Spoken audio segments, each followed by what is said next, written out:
The Jets reported for training camp yesterday, and after a long offseason of breathless speculation about his conditioning, guess what? Makai Becton showed up in great shape.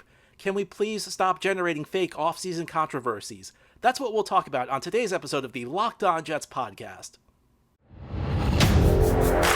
You are Locked On Jets, your daily New York Jets podcast. Part of the Locked On Podcast Network, your team every day.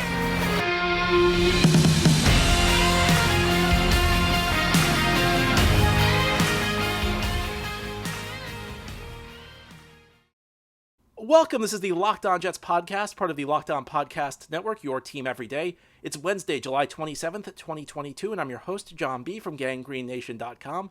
Thanks so much for making the show your first listen or your first watch every day. We're free and available on all platforms, including YouTube. Big shout out to subscribers to this podcast. If you want to join that group, just hit the subscribe button wherever you are watching or listening. You'll receive notifications as new episodes are posted, so you'll never miss an episode of Locked On Jets. And if you're watching on YouTube, please give this episode a big thumbs up. Helps the channel out, and it helps other Jets fans find Locked On Jets.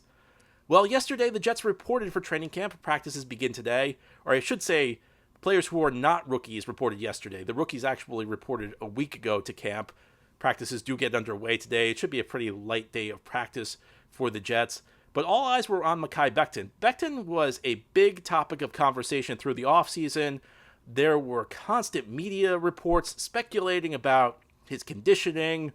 He got a lot of grief from certain members of the fan base over his conditioning. And guess what? He showed up and he looked great. He looks like he's in great shape. He's ready to go. I don't think this was the finest moment for many media members or many fans. And I'd like to talk a little bit about the way we analyze the offseason in the NFL, because it just doesn't make a whole lot of sense. And this is a perfect example of that. And I just hope we can do better going forward. The NFL is tricky because there are only 17 games a year. So you spend most of the year not discussing games. You have to come up with topics to talk about. It's kind of a phenomenon that I think is unique to the NFL. Baseball, you have 162 games a year. You have plenty to break down what happens on the field. Basketball, hockey, you get 82 games a year. The NFL, you're spending far less than 10% of the year discussing actual games, and you run out of topics of conversation. And the NFL season doesn't last that long. The NFL season is only 4 months. Now, 5 months if you count the playoffs. So you spend much of the offseason. I know there are some other events that factor in. You have the draft, you have free agency. But you spend most of the year just speculating about things. And sometimes things get a little out of control. Now, if you look at the situation with Makai Becton, like many things, there's an element of truth to what people were discussing. I think it's probably fair to say he was a bit above his optimal playing weight last year. And I was there at training camp. He was really struggling against Carl Lawson a year ago. There were reports every day where he was struggling against Lawson. And Lawson's kind of an athletic speed rusher kind of guy. So a bigger guy may have trouble against a guy like Becton, may have a trouble against a rusher like Lawson. And yeah, there were reports that maybe his size was a factor in the rehab of his knee injury last year being kind of slow. The Jets initially indicated that he'd only be out like half the season. He ended up missing the full season. So yeah, maybe that made it tougher for him to recover from the knee injury. And yes, I think there is enough evidence to suggest the coaching staff had some concerns about his conditioning during the offseason program. But this got taken completely out of control. And I think there was nothing else to talk about. And instead of digging deeper and trying to find something better to discuss, finding something that was actually interesting, it's very easy to just kind of latch onto a narrative and beat it into the ground and overreact. None of the stuff that matters that happens in the offseason program really matters that much. And I'm seeing these pictures of Becton trying to frame him as completely out of shape. People are acting like he would never play again. In the NFL, every player who sets foot on the field is in phenomenal shape. And how do I know that? Because these players have to take part in what's known as a conditioning test. I wrote an article about the conditioning test a couple days ago on GanggreenNation.com. These guys are incredible athletes. I mean, these conditioning tests, every team does it a little differently, but essentially it amounts to running a ton of really long wind sprints in a very short time and needing to get a certain time on each of these sprints. you have to be a phenomenal athlete. Saying that you're a little bit above your optimal playing weight does not mean you're not in great shape. Anybody who sets foot on the field in the NFL is in great shape. So the way this was portrayed in the media and in the fan base is like Becton was never going to play again because he was in such horrible shape. And listen, this is a big year for Becton. Becton coming in great shape, that's only step one.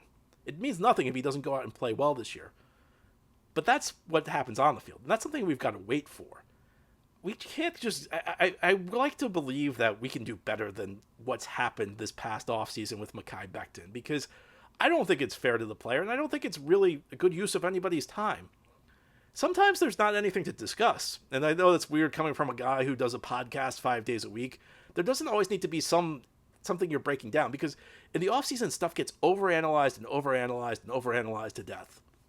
And you get to the regular season and you never remember what you were talking about. Is anybody going to remember the concerns about Becton's conditioning once week 1 comes around and Baltimore's in town? No.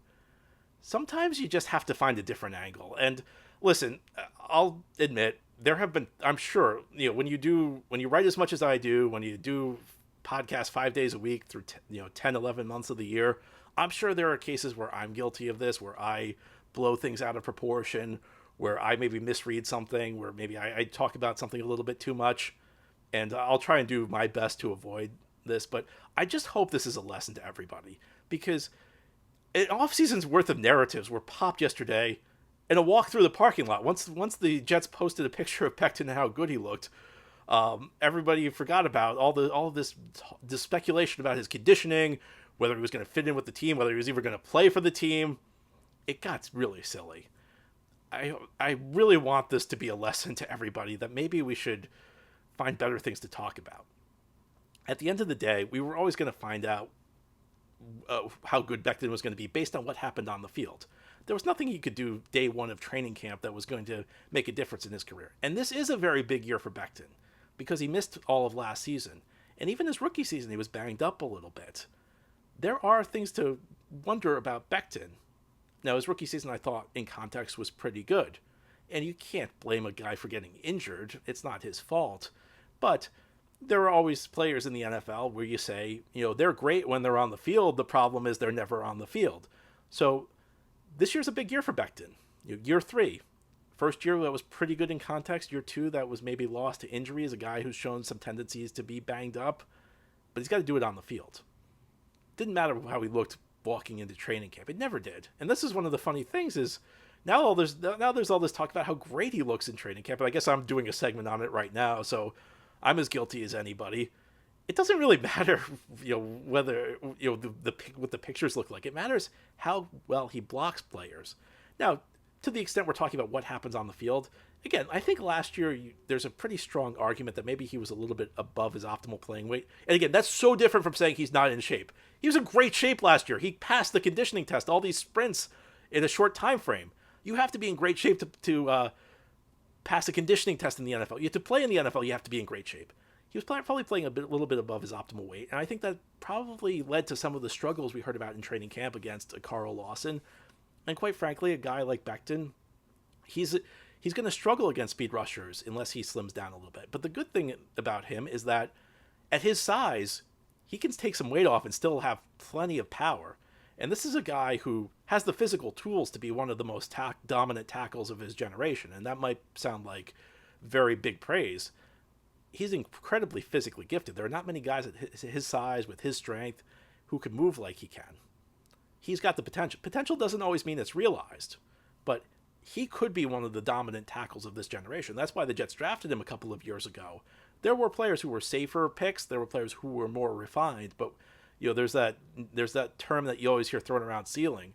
If it clicks for Makai Becton, it's going to click for him in a way that it can click for very few tackles. I mean, this guy is really the limit for him. What matters is what happens on the field. And we spent an entire offseason talking about whether he was at OTAs. There were pictures passed around about, is he in good enough shape? Well, it didn't really matter whether he was good enough shape in the offseason. I don't even want to engage in this, but even let's say hypothetically he wasn't in great shape in the offseason, all that matters is if he's great shape week 1 against Baltimore. And these guys are all in great condition in the NFL. You know, if you were starting from scratch, I don't think you'd have training camp in the NFL the way you do right now, because it's kind of a relic of an era where players weren't in shape entering camp. These guys are 12-month-a-year athletes. They're always in phenomenal shape. We spent so much time focusing on this in the offseason when we could have focused on more productive things. So I ask you, everybody out there, can we please do better going forward? I wish I had more optimism about it, but I just hope, and I'll do my best to do better. I'll do my best to try and not create fake controversies, because this Becton thing was months of speculation that was destroyed in about 2 minutes yesterday. How silly. How silly on a guy who's coming into camp in as good of a shape as you could want him to be. Now, ahead here on the Locked On Jets podcast, Quinnen Williams had some comments yesterday about his contract situation. I'll give you my thoughts on what may lay ahead for Quinnen. That's as we continue on this Wednesday episode of Locked On Jets. Ahead here, we're going to talk about Quinnen Williams' contract situation, but not all of us have big NFL contracts. Some of us are living paycheck to paycheck or struggling to make ends meet, and it can be really stressful when unexpected expenses come. Now Dave can help get you out of a pinch when you really need it. Dave is the banking app that can help you get up to $500 instantly with extra cash. That's more money to fill your tank, buy a wedding gift, or catch up on bills. You can finally tackle those expenses that have been stressing you out without any hang-ups. There's no interest and no credit check needed. Millions of people have already downloaded the Dave app to get the financial relief they need with extra cash. So if you're in a pinch and need some extra help, download Dave and think of it as a helping hand from future you. Download the Dave app in the App Store right now. That's DAVE. Sign up for an extra cash account and get up to $500 instantly. For terms and conditions, go to dave.com/legal. Instant transfer fees apply. Banking provided by Evolve. Member FDIC. Thank you for making Locked On Jets your first listener, your first watch every day. We're free and available on all platforms. The Jets reported to training camp yesterday. Some players spoke with the media. Robert Saleh did not speak with the press, but there were some players who spoke with the media. Quinnen Williams was among them, and Quinnen talked about his contract situation. He said all the right things. He said that he thinks he'll take care of himself, which is clearly the right approach. It's clearly what you like to see. I think it's an interesting spot the Jets are in with Quinnen Williams when you talk about his contract. And I think that there's a lot of unfair negativity Quinnen receives. It was almost like, and I have to admit, I probably helped contribute to it at the time. I think there was a perception that he was a guy who maybe could be the next Aaron Donald, maybe he could be like the next Fletcher Cox. And with the third overall pick, I think a lot of people had the mindset that you're getting a guaranteed superstar. That's not the case, though. You look historically, there are a lot of busts who go third overall. If you get a guy who's a very good player, that's kind of a win. I don't think that's the bad thing. And what happens with the Jets what's happened with the Jets over the last decade or so is the players that they've gotten, even the draft hits, tend to become unpopular in the fan base because they're not good enough. They're not the superstar fans wanted. When the players the fans should really be mad at are like the Christian Hackenbergs and the Ja'Kai Polites, who do nothing, who are complete wastes of picks. If the Jets did a better job drafting around these players that are these successful picks, they'd have a better team, and you wouldn't be so upset with them. Quinnen Williams is probably not a superstar. I mean, I think if you look at Quinnen Williams at this point, 3 years in, what would you say? I'd say a good to very good player. I think maybe he's got a career year in him or two where he potentially could challenge for an all-pro team. You know, that's his absolute ceiling. Most years he's not, though. And I feel like a good year for Quinnen Williams is going to be something like 2020, where he's playing really well. He's going to be in the mix for the Pro Bowl. Maybe he makes it, maybe he doesn't, but he's going to be in the mix for a Pro Bowl. What's a bad year for Quinnen Williams? I'd imagine it's something like 2021, where he's still a pretty good player. I don't think you can say Quinnen Williams was a bad player last year, but he wasn't making the same kind of impact. Kind of took a step back against the run. You know, not the type of guy who's taking over games. And I think if you've got a great defensive line, Quinnen Williams is probably like your second or third best player. And that's not a knock on Quinnen Williams. The second or third best player on a great defensive line is really valuable. I mean, there are some legendary defensive lines where the second or third best player is an icon in the league. So when I say that, I'm not knocking Quinnen Williams in the least. So one way I like to think about players is you're either part of the problem or you're part of the solution. And to me, Quinnen Williams is part of the solution. And yet, no, he's not reaching the heights that some people projected for him. He's not Aaron Donald. He's probably not going to be that guy who's an all-pro every year. He's probably not going to be a guy you build your defense around. If he's your best player, you're probably going to have a rough time on defense. If he's your best defensive lineman, your defensive line's not going to be awful, but it's not going to be great. He's a good player, though. And I almost feel like you reach a point where if you're the Jets, you need to start keeping your good players, because the few good players the Jets have had in recent years have almost all left the team. So for me, Quinnen Williams is almost more valuable than he would be to another team. If you're another team where you have all this superstar talent around, maybe Quinnen Williams is expendable. But for the Jets, this is a team that is finally building a base of talent. You finally have some good players in here this year. And I don't think you want to lose a guy like Quinnen Williams, a guy you've developed, a guy you've drafted, a guy who's developed into a really good player. Now, of course, there are always going to be limits. If Quinnen Williams wants to be paid like Aaron Donald, then I think that's another discussion. But I would like to see the Jets reach a deal with Quinnen Williams. And in today's NFL, I'm a big fan of being proactive when you're talking about extending young players. After their third season, they're eligible for a contract extension. And if you're looking at what's going to happen to the salary cap, it's going to go way up. The NFL's new TV deal is about to kick in, and it's going to double the amount of revenue that the league makes from TV. And the salary cap is directly proportional to the amount of revenue the league makes. So by waiting to re-sign a player, you're really costing yourself money, because the cap's going to go up. And really, if you look at what these contracts are, they're always based on a certain percentage of the cap. And whatever percentage of the cap that is, 7% of the cap today is a lot less than what 7% of the cap is going to be in 2 years. So I would like to see the Jets. I know there's always a phrase thrown around, send a message to the locker room. I'd like to see the Jets be proactive with Quinnen Williams. I'd like to see them lock him up. I think he's a guy the Jets want to be here for a long time. I think he's a guy who should be here for a long time. I'm tired of the Jets, even the draft successes. And yes, I would include Quinnen Williams as a draft success, even understanding he's not the all-pro talent, even understanding he's not the superstar.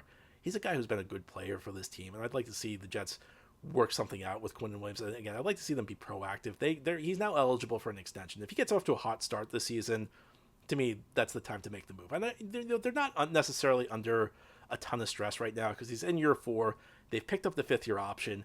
In theory, you could probably franchise him 2 more years. So in reality, I guess you could say he's kind of, the Jets kind of have him under control for 4 more years. But I would like to just see the Jets make sure that they keep this guy around, because this guy's been a really solid player for this team.